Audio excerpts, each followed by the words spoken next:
Assalamualaikum warahmatullahi wabarakatuh. Selamat pagi, salam sejahtera untuk kita semua. Baik, karena sebelumnya Ibu meminta kalian untuk memilih salah satu konsep dalam hubungan sosial yang berkaitan dengan syarat hubungan sosial dan juga faktor yang mempengaruhi hubungan sosial. Kemudian Ibu minta kalian pilih, kemudian dan menjelaskan ya salah satu. Terima kasih sudah menjelaskan. Baik yang menjelaskan dengan bantuan buku ataupun berimprovisasi dengan berdasarkan pada konsep yang ada di buku. Baik, Ibu akan langsung menjelaskan mengenai syarat hubungan sosial. Ada dua ya, seperti kalian ketahui. Yang pertama komunikasi, yang kedua kontak sosial. Dalam komunikasi, kita biasa dalam bahasa umum itu kita menyebutnya ngobrol dengan orang lain. Dan komunikasi dalam hubungan sosial ini harus terjadi dua arah. Artinya kalau komunikasi dilakukan sendiri dalam hati itu kan tidak termasuk dalam komunikasi yang dimaksud dalam hubungan sosial. Komunikasi itu bisa merupakan suatu cara untuk menyampaikan suatu informasi dari pihak satu kepada pihak yang lain. Kalau dalam bahasa komunikasinya, ilmu komunikasi itu adalah komunikan dan juga komunikator. Untuk komunikasi bisa dilakukan secara langsung, yaitu ketika bertemu, kemudian kita ngobrol dengan menggunakan bahasa, misalnya bahasa Indonesia, bahasa Inggris, bahasa daerah, bahasa Banjar, ataupun campuran. Selain itu, komunikasi juga bisa dilakukan menggunakan tanda atau simbol. Bagi orang-orang yang tidak bisa berbicara secara langsung, karena tunawicara, mereka bisa menggunakan tanda-tanda atau menggunakan simbol bahasa isyarat. Nah, itu juga bisa dikatakan sebagai komunikasi. Kemudian syarat yang hubungan sosial yang kedua selain komunikasi, selain ngobrol ketemu dengan orang lain, yaitu ada kontak sosial. Nah, kontak sosial ini biasanya adalah dia harus bertemu atau adanya pertemuan antara dua orang.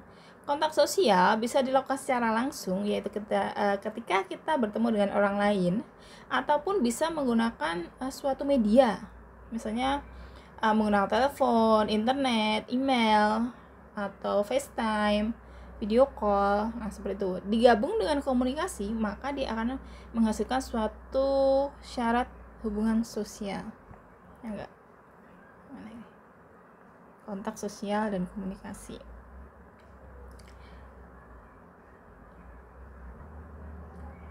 Kontak sosial juga enggak harus ya, misalnya tidak harus selalu bertemu secara langsung, seperti yang tadi sudah Ibu jelaskan, bisa menggunakan media. Komunikasi juga tidak harus selalu menggunakan bahasa sehari-hari ini, tapi juga bisa menggunakan simbol atau tanda. Ketika kalian menggerakkan mata kalian mengedip-ngedip, kemudian mengasih kode-kode dan temanmu paham apa yang kamu maksud, maka sudah terjadi suatu komunikasi.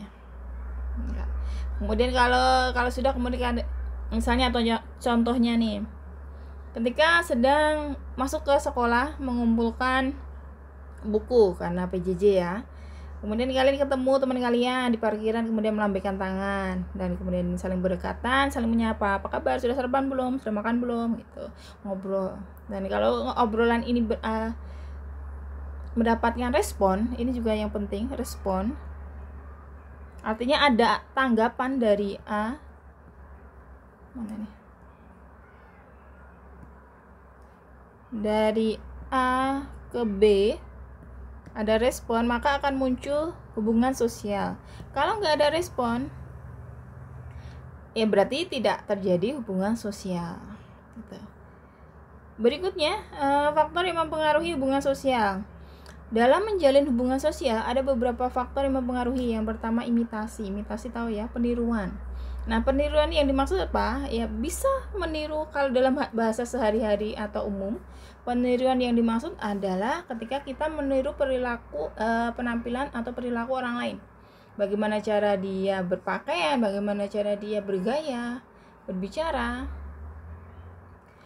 Atau imitasi juga lebih khususnya adalah merupakan bentuk peniruan yang kita lihat dari seseorang yang menarik perhatian kita, seseorang yang dekat dengan kita. Misalnya ketika kita melihat orang tua kita ikut dalam kerja bakti, atau ketika kita melihat orang tua kita ngobrol dengan orang lain, bagaimana cara mereka berbicara, bagaimana cara mereka menyapa orang lain, kalian tiru.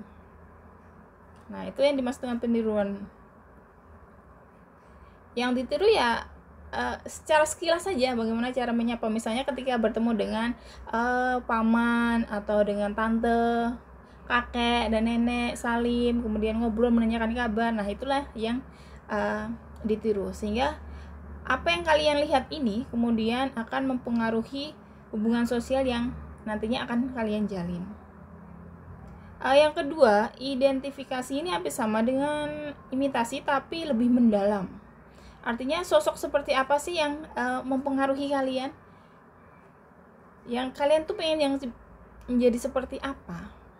Kalian menjadi sosok yang misalnya kalau kalian pengen jadi polisi misalnya, karena pengen menjadi polisi, kemudian bagaimana sih seorang polisi itu? Disiplin, kemudian dia suka menolong orang lain, karena polisi melayani masyarakat, dan itulah nanti yang akan mempengaruhi hubungannya. Ketika bertemu dengan orang lain, kalian berusaha untuk disiplin. Ketika bertemu dengan orang lain, kalian ingin menunjukkan bahwa diri kalian itu tegas, bisa dipercaya. Nah, itu juga bisa mempengaruhi dalam hubungan sosial kalian. Identifikasi. Simpati dan empati ini adalah dua hal yang bagi ibu adalah suatu tahapan. Tahapan yang pertama adalah suatu simpati, perasaan tertarik dengan orang lain. Nah, tertarik kan biasanya pengen ngobrol dengan si A misalnya, pengen ngobrol dengan Atta Halilintar, atau pengen ngobrol dengan teman kalian baru misalnya. Simpati. Atau ketika melihat teman kalian sedang sedih, kalian bertanya, simpati, merasa tertarik apa yang sedang dilakukan oleh teman saya.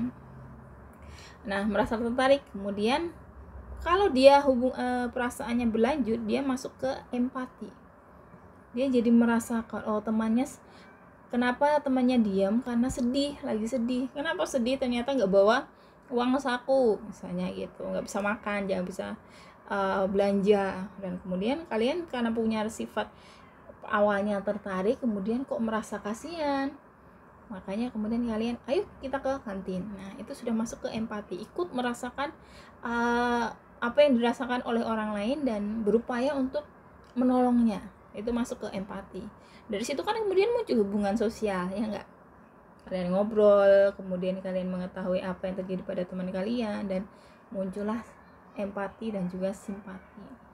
Berikutnya yang kelima, sugesti. Ini biasanya yang contoh-contoh yang sering diberikan adalah dokter yang ngasih nasihat kepada pasiennya, kemudian seorang kepala sekolah yang memberi nasihat kepada anak peserta didik, kemudian orang tua. Intinya sugesti ini dimiliki oleh orang-orang yang dia punya kedudukan, punya sesuatu yang kalian nggak punya, entah itu wibawa, entah itu kekuasaan atau ilmu pengetahuan.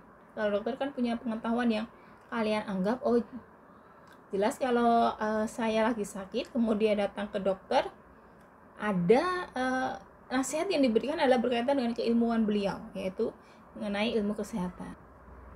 Dari sugesti ini lah kemudian kalian mulai terjalin suatu hubungan sosial, ya enggak? Karena merasa bahwa dokter ini nanti punya ilmunya, jadi kalian mulai menjalin hubungan sosial dengan dokter yang berkaitan dengan, karena ini ingin konsultasi masalah kesehatan. Sugesti juga ketika kalian bertemu dengan orang yang kalian kagumi misalnya, kemudian ngobrol macam-macam, ngobrol mengenai dari A sampai Z, kemudian kalian menerima pemikirannya. Oh, bener juga ya, ternyata kalau malas-malesan nggak ada, kalau malas-malesan terus, kalau main game terus, nggak ada dampak positifnya bagi kehidupan saya nantinya. Ya saya akan terlena dan ya kayak gini-gini aja hidupnya, nggak ada kemajuan, nggak ada perkembangan. Dari situlah kemudian kalian mulai, oke, saya pengen belajar. Saya pengen menghilangkan sedikit demi sedikit rasa malas. Kemudian bergaul dengan orang-orang yang kalian anggap yang baik, yang punya keteladanan yang bagus. Nah, itulah munculnya sugesti. Kemudian terakhir motivasi. Oke, motivasi dari luar dan dari dalam. Yang paling besar tentu saja motivasi dari dalam ya, dari dalam diri sendiri. Mau diomongin macam apapun dari si sugesti ini, misalnya dari sosok yang kalian kagumi, kalau dalam hatinya nggak ada keinginan untuk merubah diri, maka akan susah. Karena yang paling kuat kan adalah dalam diri. Ya enggak? Nah, kalau dari luar ya sekedar misalnya, oh teman saya kok rajin ya, saya kok pengen jadi seperti dia. Oke, boleh malah dapat motivasi dari luar, tapi kalau dari dalam malas biar aja kayak gini-gini aja nggak apa-apa. Nah, yang lebih kuat kan tentu saja motivasi dari dalam. Oke, demikian penjelasan dari Ibu mengenai tambahan dari syaratnya. Syarat ini harus ada gitu loh. Misalnya kalau hanya komunikasi nggak ketemu kan juga susah kan. Nah, masa komunikasi dalam mimpi kan nggak mungkin. Nah, kemudian faktor yang mempengaruhi hubungan sosial tadi ada 5: imitasi, identifikasi, simpati, empati, sugesti, dan motivasi. Demikian penjelasan dari Ibu, semoga bisa diterima. Kalau ada salah khilaf, Ibu minta maaf, dan Assalamualaikum warahmatullahi wabarakatuh.